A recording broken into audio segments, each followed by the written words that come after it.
जय श्री माताजी। ऑनलाइन उपस्थित सभी साधकों का हम स्वागत करते हैं। सर्वप्रथम सामूहिकता में कुंडलिनी चढ़ाकर बंधन लेंगे।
तीन महामंत्र और श्री गणेश मंत्र का उच्चारण करेंगे।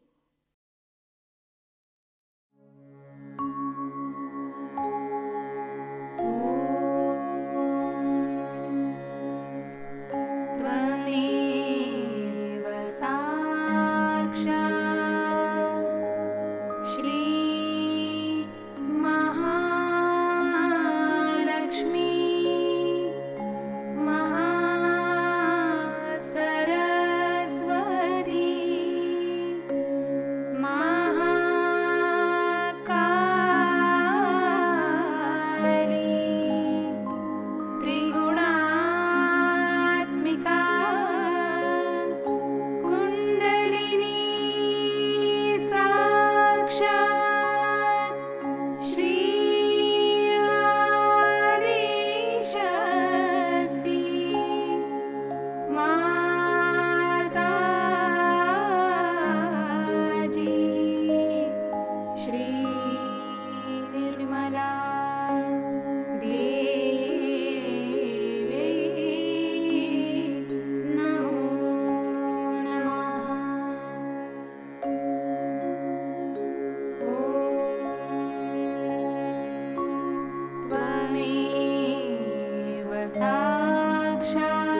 लक्ष्य केंद्रित करेंगे हमारे सहस्त्रार पर। श्री माताजी कृपावंत होकर हमें निर्विचार अवस्था प्रदान कीजिए।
इसी अवस्था में हम परम पूज्य श्री माताजी की अमृतवाणी को ग्रहण करेंगे।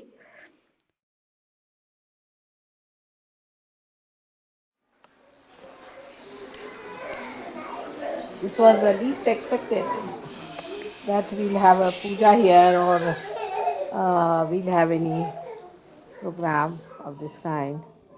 But I think something was left out of the whole program of such a fast one. As you know, I had to do going from London to Frankfurt to America to Bogota to be back, then Andorra and all these places. Still I thought now it's finished, and when I came here in London I learned that there was one puja was not done. It is left Vishuddhi. And that coincides with this Raksha Bandhan, because it's the sister relationship and brother relationship. So in the history, if you go, Shri Krishna was born the day his sister was born. And this Vishnumaya was transformed, I should say, into a lightning later on. But she was the one who announced the existence of Sri Krishna at that time, that he is born and he is living, he is in the present. This is the job of the left Vishuddhi, of the lightning. And you have seen that whenever I am going to any place or I will be giving a program or something, just before that, the lightning, the thunder, all this appears in the sky, you see, to show that announcement. So it is one of the things that is used for announcement. To make it more practical and understanding is that we use electricity now for our televisions, for our announcements, for telling people about messages of something of great importance. I don't know if they do it, it might not be. In the same way, we should use our left Vishuddhi for the announcement of the coming of Adishakti. But on the contrary, people start using it as a pocket kept for our extra ego to be filled in. When we feel guilty, firstly, we feel guilty when our sense of relationships are not all right. For example, we do not understand a sister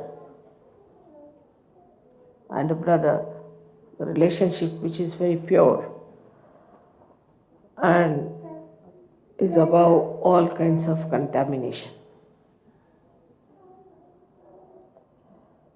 But as you know, in the West, because maybe of drinking and doing all kinds of things which are against awareness, people have lost the value system, and in that they have also lost the system to understand what is a sister and what is a brother. So Vishnumaya is so important, extremely important, because of her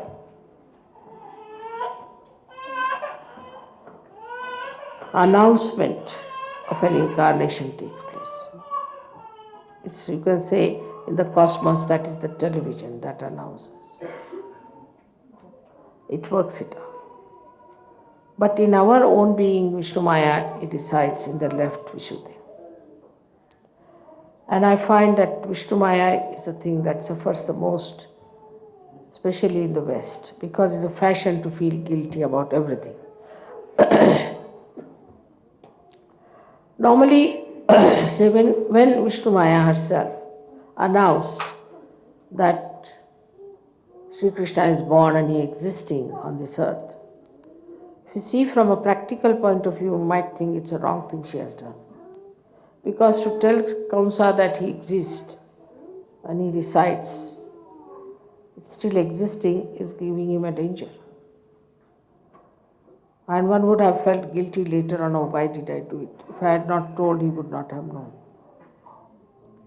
But that's the right thing to be done, that's the job they have to do. So we have to see for ourselves that what makes us guilty for small things is our own ego reacting against us and wants us to reconcile with what mistakes we have committed.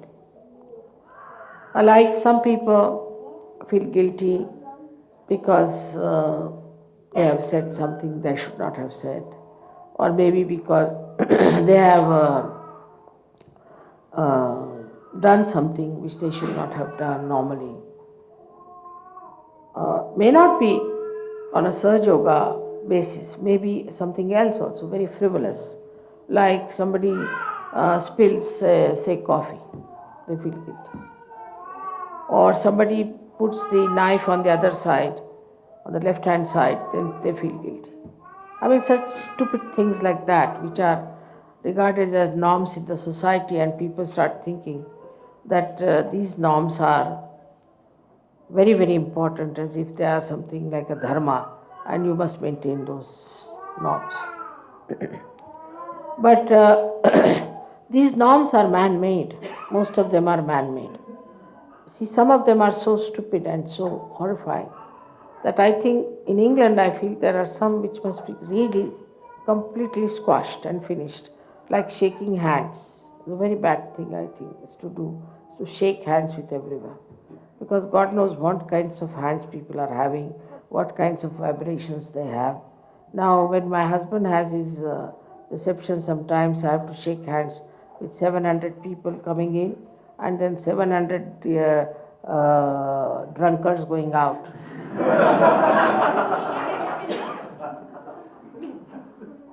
So, this shaking of hands, I think, is a very, very bad habit. It's all right for Sahajogis to shake hands, but for others, to shake anybody's hand is better to do namaste, though it might be some a very simple Indian method. But I think the best way is to say namaste, because shaking hands can cause lots of problems to human beings.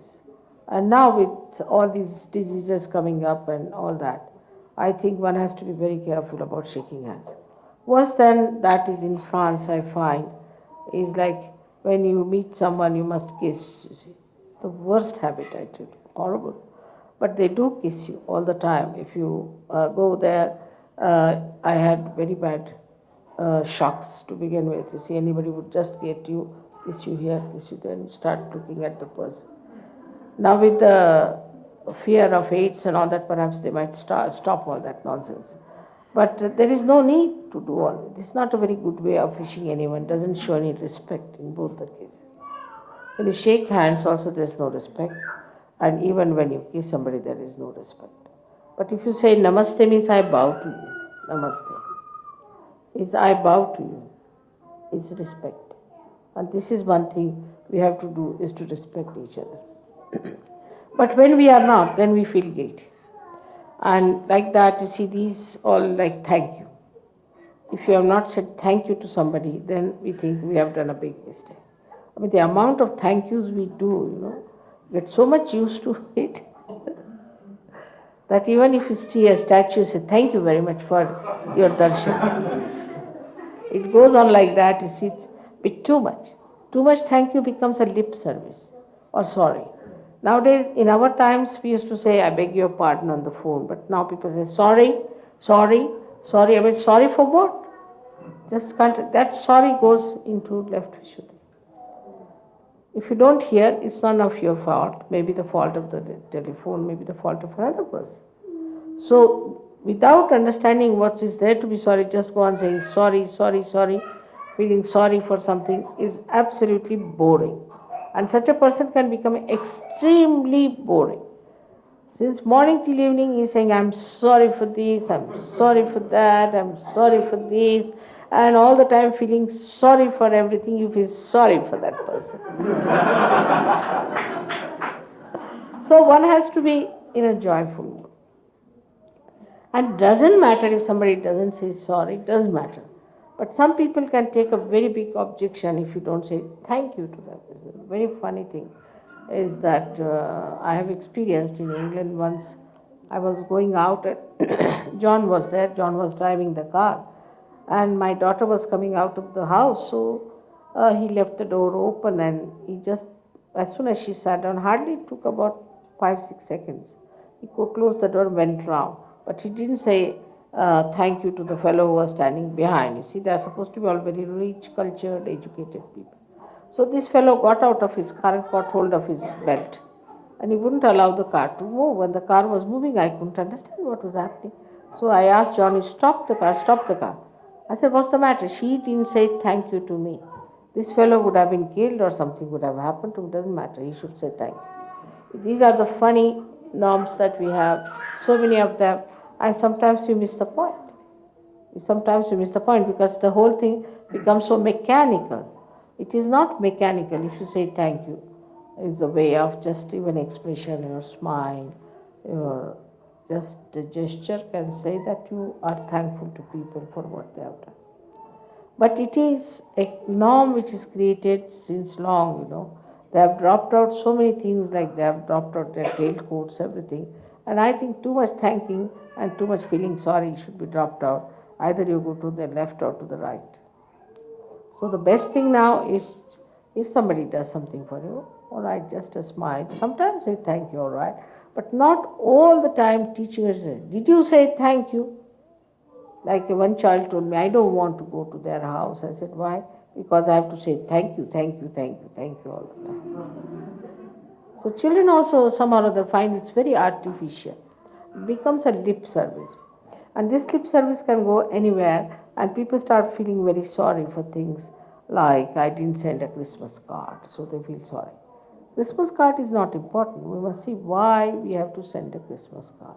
Is to wish this person. Do you have that in your heart? Did you feel that from your heart? Once you start feeling from your heart, then you will never catch your left Vishuddhi. It's a very superficial way of avoiding the mistakes you have committed. Now supposing I have not done something which I should have done. Sometimes it happens. And I feel it in my heart, just feel it. I should have done it. And if I have not done it, then it gets corrected. Not only that, but for a Sahajayogi it works. So to feel it in your heart, otherwise whatever is superficial, you shouldn't worry. You shouldn't worry, you are all yogis. You must know you are all saints now. So you don't have to worry about small things. Even if you slap someone is alright. If it is necessary, you can slap people. There were yogis used to throw stones at others just to save themselves from their boredom, from their aggression.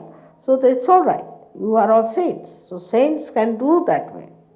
I read a very nice story about a king who was a monk. He had to become a king. He didn't want to be a monk.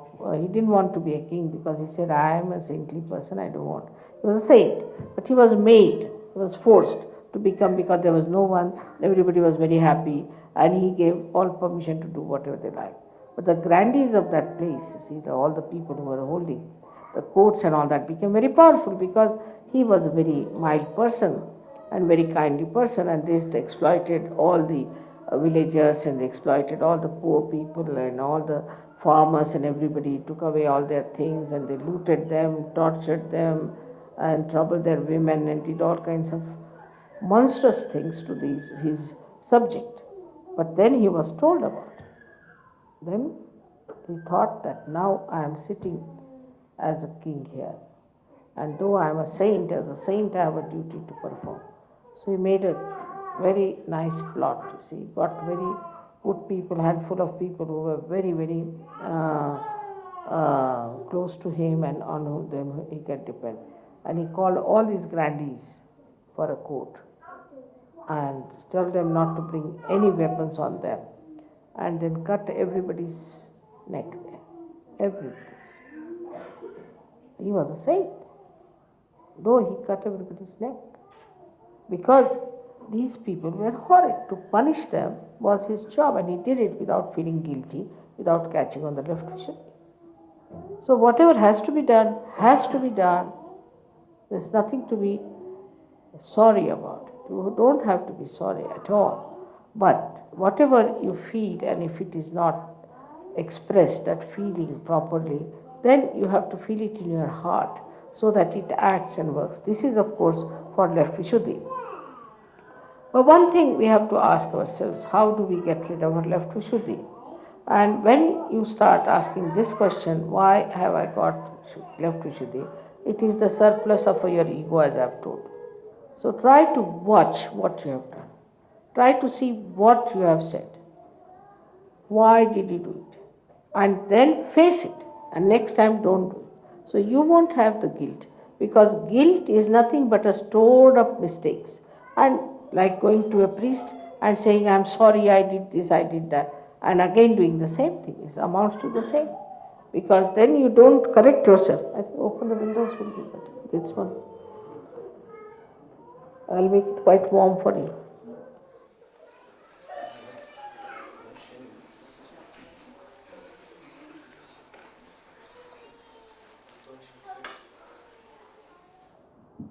Thank you. I am also English, I must say thank you.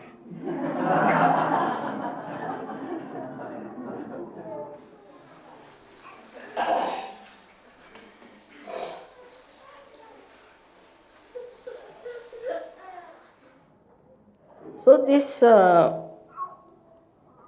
amounts to one thing, to understand what mistakes you have committed, what your ego wants to feel bad about it, and then do not store it up, face it up and never do it again. Just be determined, I will not do it again, that's all. You have to just say, I will not do it again, whatever it is. Face up to it and say that I will not do it again. That's the best way you can manage your left Vishuddhi. Another thing is the announcement. If you use your left Vishuddhi for announcement, there cannot be any guilt. Without feeling any guilt, without feeling nervous, without feeling funny about it. You have to go on telling about it. It works. It works very well. We need not be now anymore afraid. Now I've been in this country 14 years, working in the West for 14 years. You can talk about it very freely. Today's only they gave me an example of that the musicians were coming, and while coming, one of them happened to go earlier, and they asked them, "Why are you going to London?" He said, "We are going to sing devotional songs to Shri Mataji." Who is Shri Mataji? He showed my photograph, finished. He never asked them for anything, didn't ask for their passport, didn't check them or anything.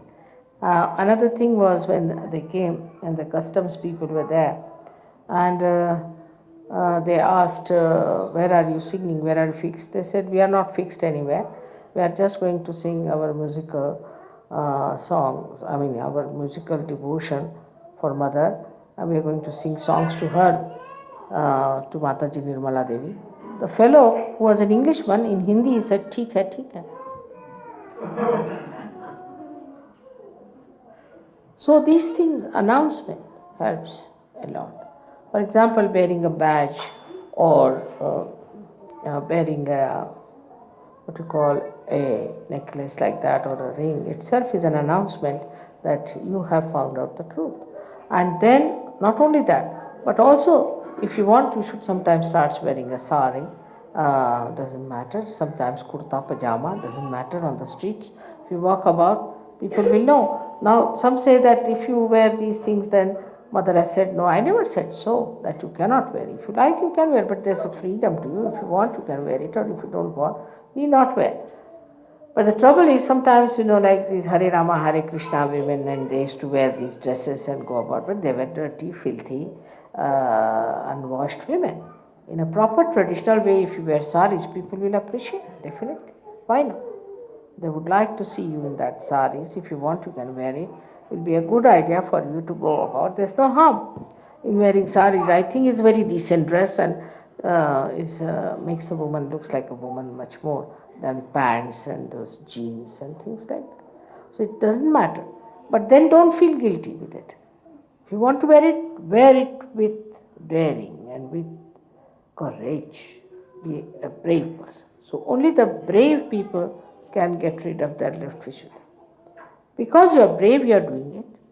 That's a culture that has to come. We like the saris, we'll wear. If we like the kurta pajamas now in this heat, to wear a three-piece suit, is it good? But you'll wear three-piece suit with a tie, perspiring. In India especially, I don't understand how the English can manage with the dress of England, wearing three-piece suits and with the ties. All right, some people can, but not all. Those who feel very cold can manage, but not everybody cannot do it. So why should you wear these dresses which are not suitable for you? But that doesn't mean in India I have seen people be wearing some sort of a so-called short and so-called short on top and moving about. That's stupid because it is indecent. So we cannot wear indecent dresses. We have to wear decent dresses but which are comfortable and decent. There is nothing like we are English, we are Indian, we are this. We are all universal beings. And once you accept this, suddenly you jump into the state of collective consciousness, into the state of Virat. Once Virat opens out, left Vishuddhi is finished. If you are a part and parcel of the Virat, how can you make mistakes? How can you be guilty? Because it is the Virat who takes over. He is the one. Supposing now in your hand something goes wrong, you don't blame your hand for it. What you blame is the body. The body has the problem. And the body has to look after. The body takes over. It comes, repairs, looks after, circulates, whatever it is, pain, so whatever it is, the suggestion comes from the whole body. It's not that the only finger starts feeling guilty. It's the whole body. In the same way, once you jump into that state of Virat, into the state where you feel I am a part and parcel of the whole, Vishuddhi should drop out. Left Vishuddhi should completely drop out. It has no place. It has no place. How can you alone feel guilty when you are part and parcel of the whole? What's the logic? You cannot feel guilty. If you are part and parcel of the whole, then the whole takes over. And this is where you can cut down your left Vishuddhi very well. So now we have to come to a point where we have to see what is our destiny.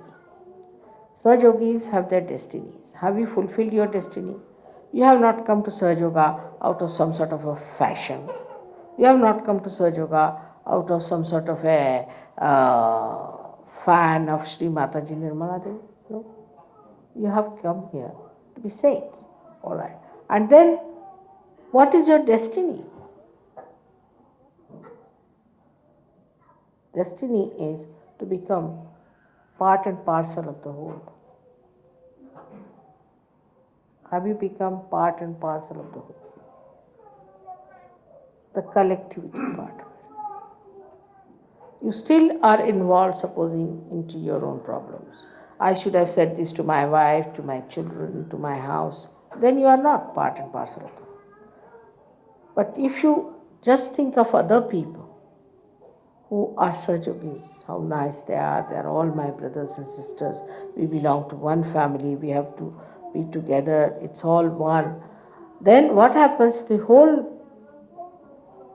petty idea of feeling guilty and all that disappears into thin air. It's like one drop of something getting into the ocean. God knows where it has gone. It has become such a small speck of a stuff that you don't even see, don't even feel it what it is. So what one has to understand that we have to fulfill our destiny. And what is our destiny is? Our destiny is to become part and parcel of the whole. And that's how Vishnumaya asserts herself, shines and announces. When you have become part and parcel of the whole, what is there to feel shy to tell about it? We are saints. Of course we are. Are you saints? Yes, we are. You have to talk about Sahajayoga, I have to talk about me in a very open manner, not to feel shy about it. We have had sort of processions and all that in India, but here we dare not have any procession. In England, out of question, you see, I don't know, people feel very shy about it to have a procession, but supposing you have a procession, then what happens? Then you are just on the television as soon as you have a procession. To bring yourself on the procession, you have to announce and make it a collective effort to announce, then you are. But I would say you have to wait for 1 or 2 years more at the most, 1 year more. And then we have to go ahead with demonstrations, with telling people, announcing it, talking about it. This is what is Vishnumaya. And if you start thinking tonight that what you are going to do about it, your left Vishuddhi will be clear now. So much so that I become deaf on my left ear, the way you people are sometimes feel guilty about it. Now don't feel guilty that we have not fulfilled our destiny. That's the trouble. Think about it positively. You see, when you feel guilty, you don't think about it positively, what I should have done, what I should have looked after, how I should have gone about it, how I should have gone further. So these things are very important to understand that if you have to fulfill your destiny, first and foremost thing is you must think about it and understand about it, that what is your destiny? What have you to become? Because now you are Sahajogis, you have got powers, even if you are caught up, whatever may be wrong, you can give realizations to others, you can do lots of marvels, you can show lots of creditable things that are never done. People can see for yourself that they are themselves, that they see that yourself is something, a magical box, that it can create so many things. It's true. But that is not your destiny. The destiny is to become part and parcel of the whole.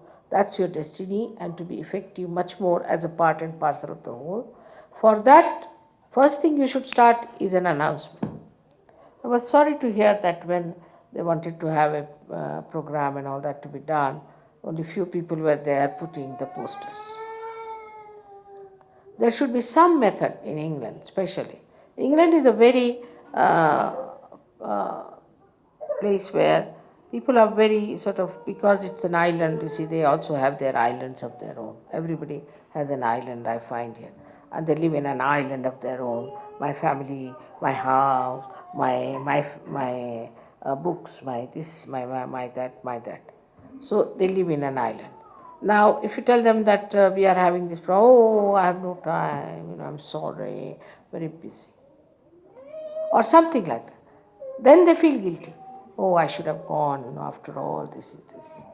Now you have joined a movement, a kind of a divine upsurge, which has to work out emancipation of the whole of humanity. Now you cannot have such a mediocre effort, and because of that you suffer everywhere. All those countries where people have taken a very great step forward have achieved every way. They have got money, they have got everything with them. But still, if you are worried about this and worried about that, then what happens? That your progress is stopped, in a way, deterred. So I would request you not to worry about anything. Just think, I have to become part and parcel of the whole. That's why last time I requested all the women to give up this idea of possessing the husband, possessing the children, possessing this, possessing that. They don't have to possess anyone. What they have to do is to see that they do not get possessed with such funny ideas and do not try to destroy the collectivity. So the collectivity has to be brought in such a way that people do feel the oneness within themselves and feel that they are all together, living together as part and parcel of the whole. For example, now this finger does some this finger gets hurt or something. This finger doesn't go and say, I'm sorry, does it?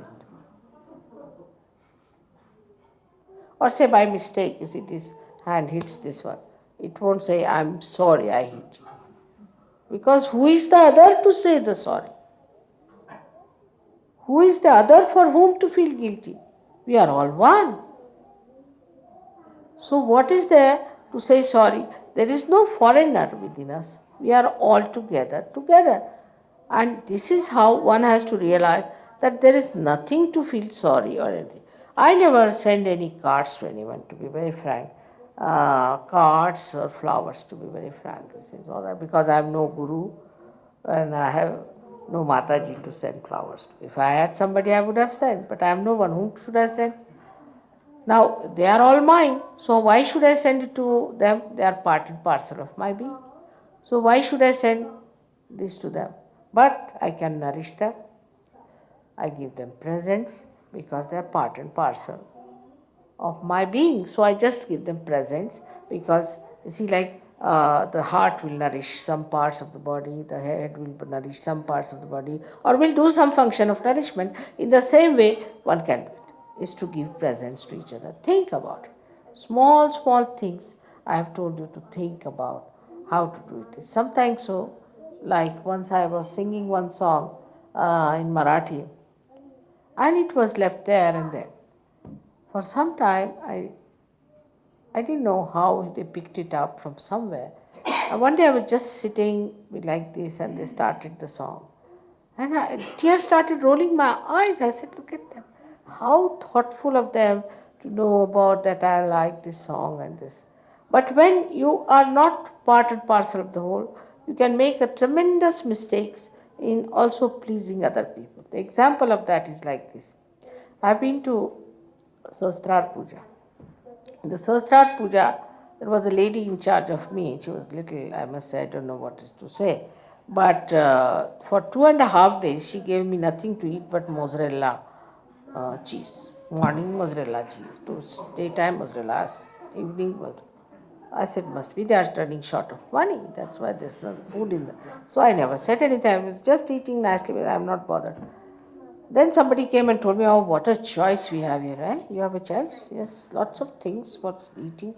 I said, oh God, I've been eating only mozzarella. So they said that, no, this They told me that you like mozzarella. All right, I like mozzarella. Doesn't mean that I don't eat anything else.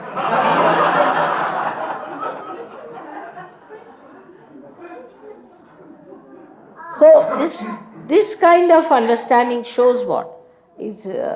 Shows that you have not understood me at all. You have not seen me. Partially you know that once I said, all right, I like mozzarella. So only mozzarella, mozzarella, mozzarella.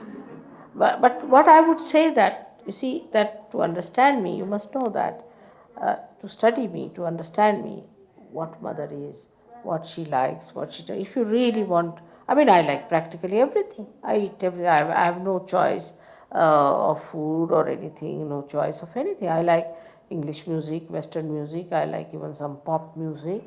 I like every sort of thing. I mean, whichever is good, which has good vibrations, I like everything.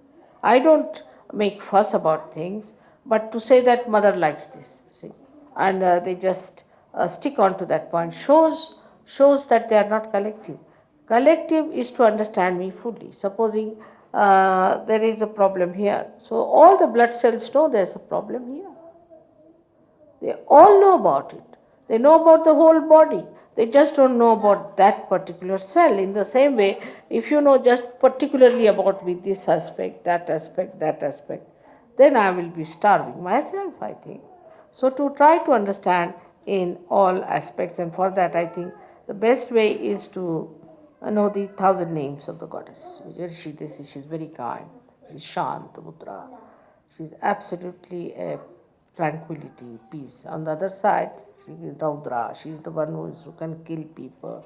She can finish people. She is absolutely wrathful. It's true. I accept. It's so. But it is so. So it is so. But you must understand my in full ways.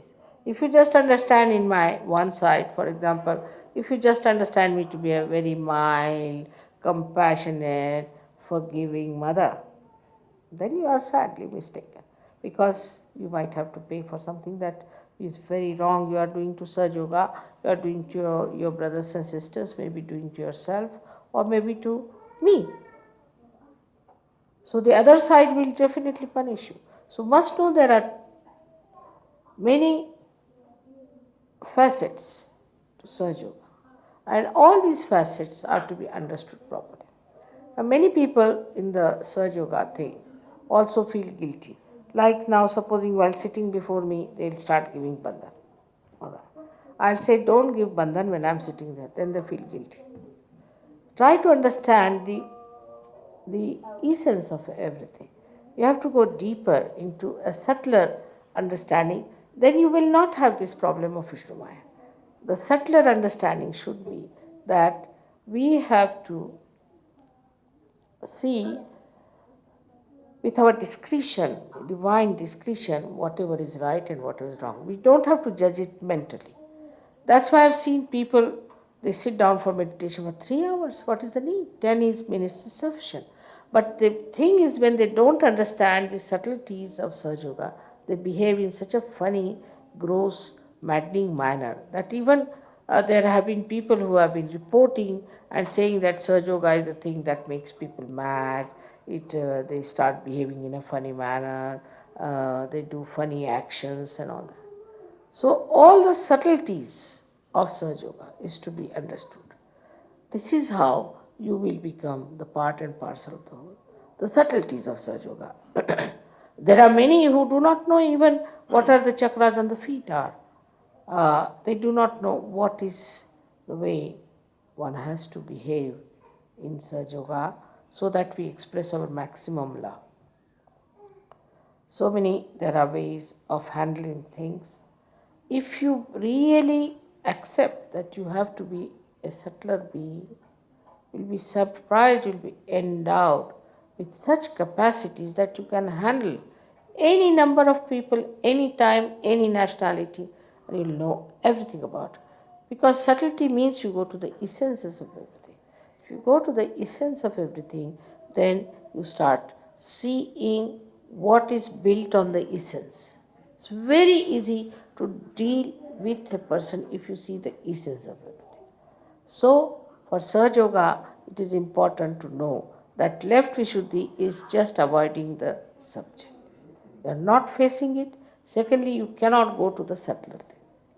Another thing which catches left Vishuddhi is, of course, smoking, as you know, drugs, and also tobacco is very bad for left Vishuddhi. But the worst of all in the left Vishuddhi is the mantras given by wrong gurus. Because that's the essence. Mantras are the essence of what one says. So what happens to you that if your left Vishuddhi is not alright, even if you say mantras, they are not effective. Whatever mantras you say with your left Vishuddhi are still half-baked, are not fully vibrated because of left Vishuddhi problem. But if you say mantras without the left Vishuddhi problem, then the mantras become absolutely complete or most effective, or as you say, that Purnatva is completion. It has the full effect. Now don't do that. Hello?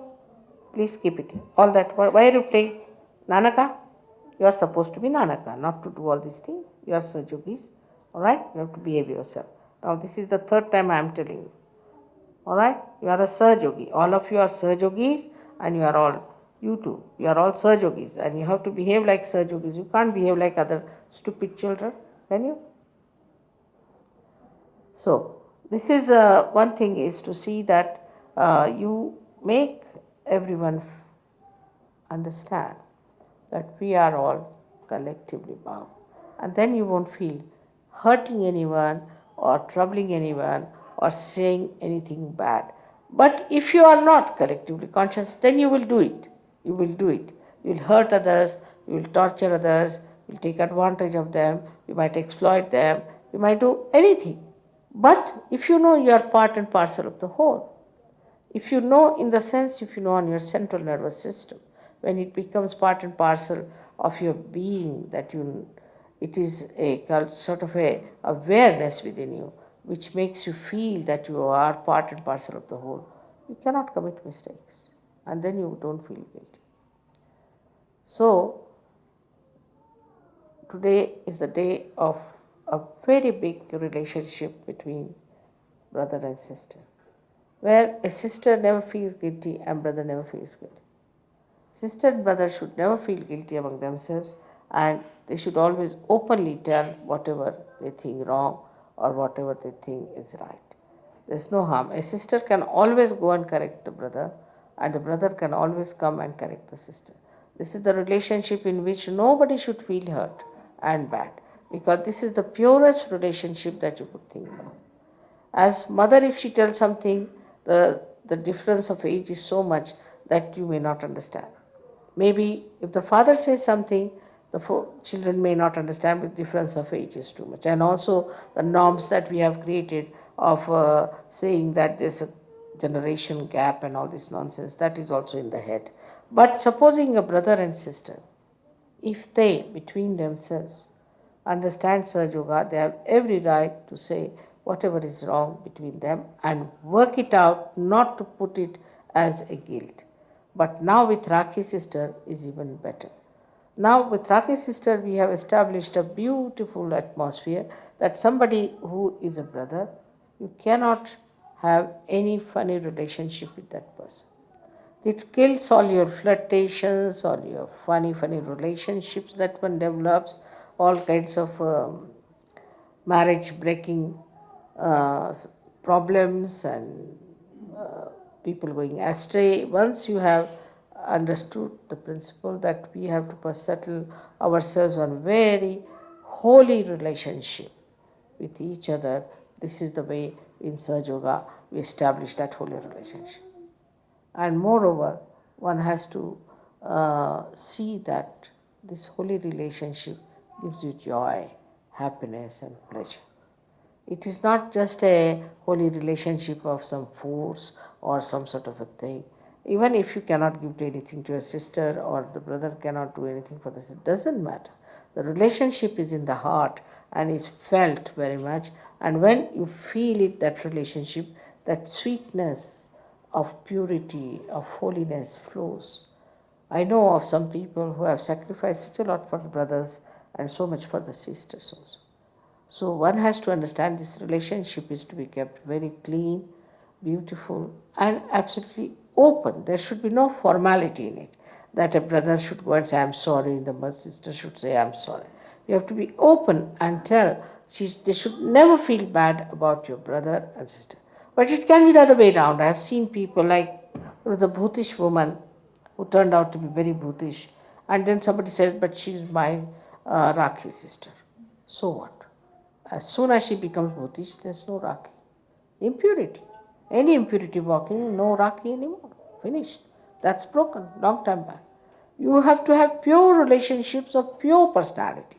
You cannot have impure personalities, and then I must have a weakness for the. It has created lots of problems for me in America, this Rakhi sister business. You see, she's the Rakhi sister of that, and this Rakhi sister just started creating a kind of a problem of, we can say, intrigue. And she started telephone to her Rakhi brothers, and all Rakhi brothers joined in that intrigue. It should not in any way cover your discretion. That's why the discretion stands in between. To understand when Rakhi sister is telling you something, is it going against Sahajayoga or for Sahajayoga? That discretion is in between. Before you go to this point, you have a discretion here to see for yourself that this Rakhi relationship has to be nourishing, supporting, helping Sahajayoga. Other than that, it doesn't exist. We are brothers and sisters in Sahajayoga. Anything that breaks it, there's no relationship at all. Anyway, if you understand this simple thing, I think we have done a good job today. May God bless.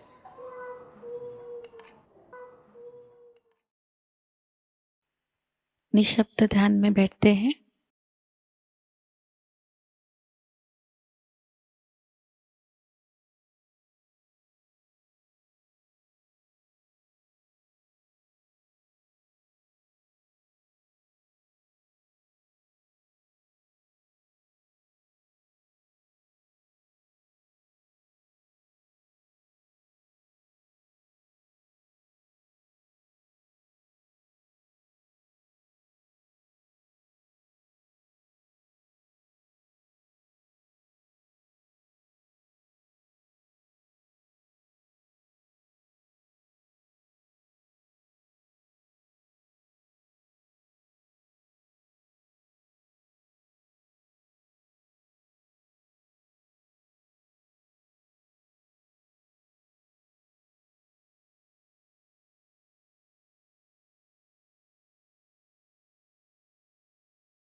परम पूज्य श्री माताजी,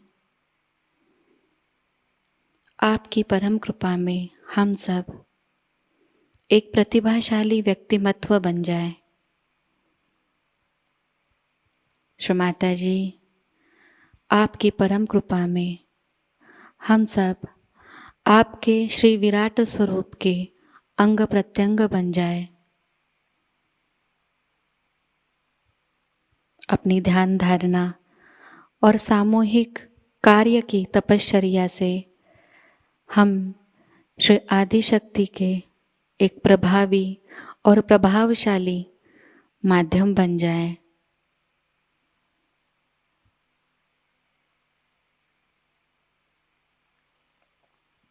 परम पूज्य श्री माताजी, आज का यह सामूहिक ध्यान हम आपके श्री चरणों पर समर्पित करते हैं। कृपावंत होकर हम सबको और इस संपूर्ण विश्व को आशीर्वादित कीजिए।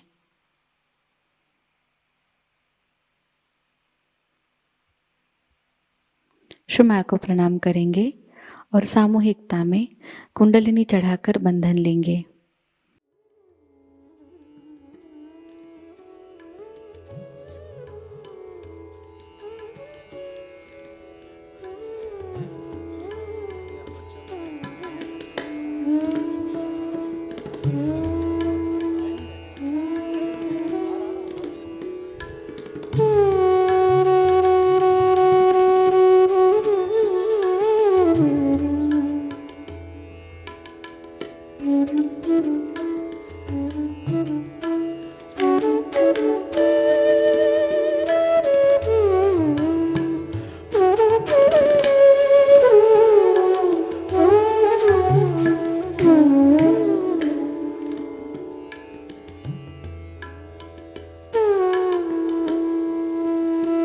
आज का यह ध्यान केंद्र यही संपन्न होता है। जय श्री माता जी।